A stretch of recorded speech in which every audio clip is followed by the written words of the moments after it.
evidences of conviction that are clear cut.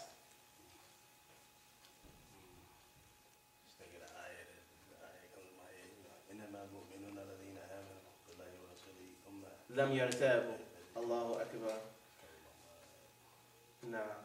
He's saying an ayat of Surah Al-Hujurat, where Allah subhanahu wa ta'ala says that indeed the believers are none but the people that believe in Allah and His Messenger sallallahu alaihi wasallam, then they have no doubt about that. And they make jihad in the path of Allah with their wealth and their selves. And those people, they are the truthful ones. They are true. When they say that we have faith, they are true to what they say because they've proven it. And they don't have doubt about what they say. And their actions prove it. They're ready to sacrifice their life and everything they have, all their wealth for what they have faith in. Nah. So then that is the definition of this science. It's a science that a person, why we learn the science, we want to know the science so that we know I'm a Muslim. And I believe in Allah subhanahu wa ta'ala, but how can I prove? How can I prove that? How can I prove the existence of Allah subhanahu wa ta'ala? How can I prove the prophet of Prophet Muhammad sallallahu alaihi wasallam? Especially if we're talking to non-Muslim, talking to atheists. You know what I'm saying? We're talking to deviants, for instance. How can we convince them that they're wrong? It's not enough to just say that you're wrong because I believe you're wrong and I know y'all are wrong. That's not enough. How? You use their own proofs to show that they're wrong. Use their own books to show that they're wrong. Use the ayahs of the Quran to prove that they're wrong. Show them how it's contradictory, how what they're saying doesn't coincide with what Allah Ta'ala or the Prophet ﷺ is saying. So that's important to know that, especially if one is in a situation, one is in a condition where the atheists are arguing with the Muslims and trying to convince them of atheism, or the deviant groups and sects are causing fitna in the community and bringing such doubtful matters that people don't have any knowledge of how to refute. So then it becomes incumbent upon at least one or a few people, a group of people, to know the science, to know how to refute these people. Or else they'll go unchecked. And they'll wind up causing a lot of confusion later on.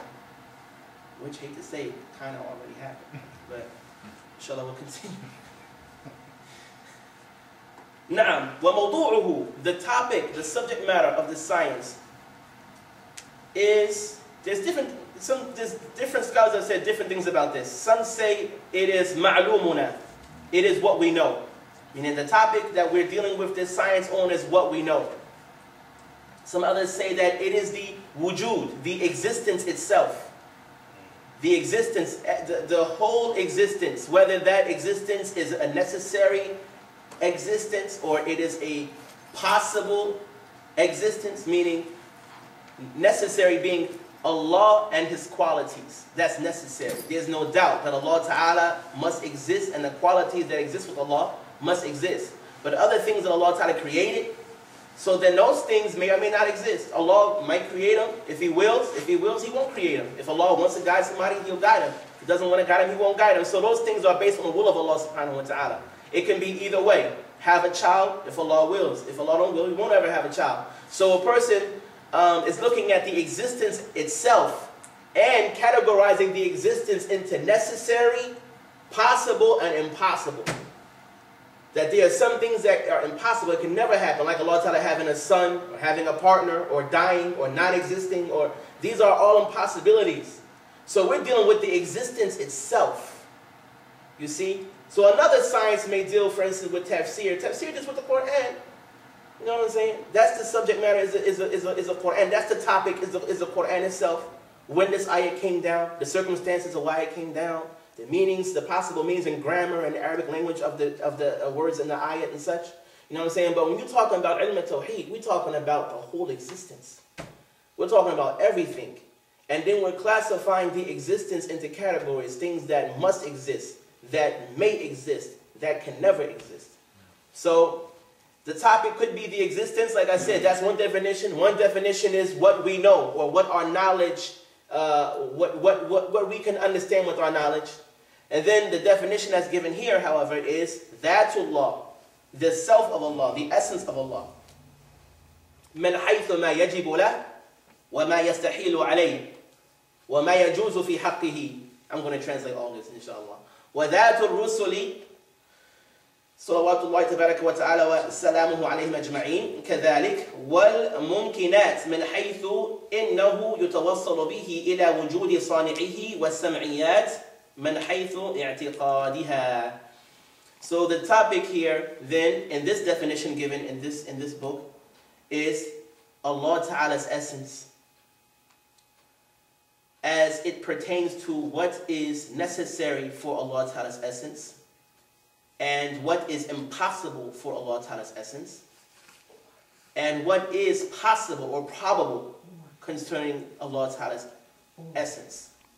And the selves or the essences of Allah Ta'ala's messengers also, and all of the probabilities, meaning all things in creation that can possibly exist, in such a way that we use our understanding of these possibilities to lead us to the existence of the creator of all of these possibilities. Because the one who creates possibilities cannot be possible. He has to be necessary. Because he can't be like the thing that he created. If the things that he created could have existed or not existed, then he couldn't be like them. He must be necessarily, he has to exist. If the things that he created, they all are limited into a body, they have to have a body and a size and a shape, then Allah can't have a body, a size, or a shape. You see? These things Allah subhanahu wa ta'ala made, if they're limited by time and space, then Allah ta'ala can't be limited by time and space.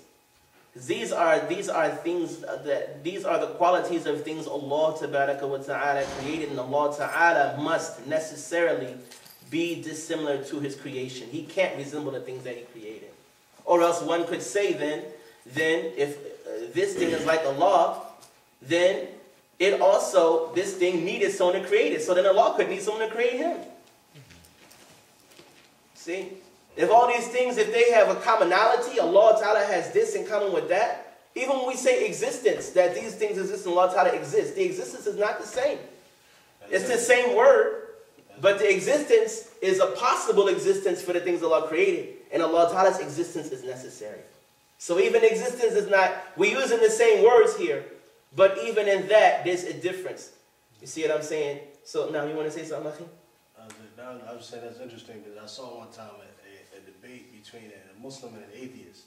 And the atheist tried to bring that. You know what I mean? That, he's trying to bring that Allah, who created Allah, right, basically. He's trying to say like, okay, if your logic is that, okay, because things exist, so you had to create it, you know, if he exists, then, you know what I mean? Right. You know, right. He tried to use that. Something like that happened here over 15th Street too. There was a delegation of students came from Temple actually. And there was like we had like a little class brother asked me to come and speak to them about Islam. And during the course of it, at the end of it, there was an atheist amongst them who, he brought up the same question right here. And his thing was like, that, if God exists, then who created God? Because there has to, everything that exists has something else that brought it into existence. So I was saying to him, then all of this, then this is a chain. And it's impossible for this chain to go perpetually without a beginning, without having a beginning cause that affected everything else into existence. That doesn't have to be affected into existence by something else. So a person can look at it like this. I'll give you an example from the dunya, right? We are broke. Somebody give me $100. I give him $100. He gives you $100. He gives you $100. And it goes on and on and on. But this $100 that's going on had to have a source. If a person says, where'd you get the $100 from? Well, I got it from that brother. Akhi, where'd you get it from? I got it from that brother. Where'd you get it from? I got it. I didn't get it from anywhere. You see that? No. That has to have a beginning source. You can't say that it keeps on going back. It goes back and back and back and back to no source, to no beginning. It has to have a source, and that source has to have like an infinite amount of being able to give. For instance, like we get our money from the mint. The mint keeps on making and making and making money. A person can't say that the money came from nowhere. No, it goes all the way back to the mint. That mint keeps kicking out money without end, really. When you look at it, they keep on printing dollars. They just keep on making more and more and more and more. If a person was to say, though, that this money didn't come from a source, it just kept passing through hands eternally. From before Adam, there was another someone before that, and there just was, this money just kept passing through hands until it finally got to us, and it's going to continue forever to pass through hands. Then that would mean that that money doesn't have, so it can't exist. So I was saying that if there is no God, we can't exist. The fact that we exist means that there has to be a God, because someone has to have brought us into existence. And that one that brought us into existence, he has to exist without needing anyone to bring him into existence.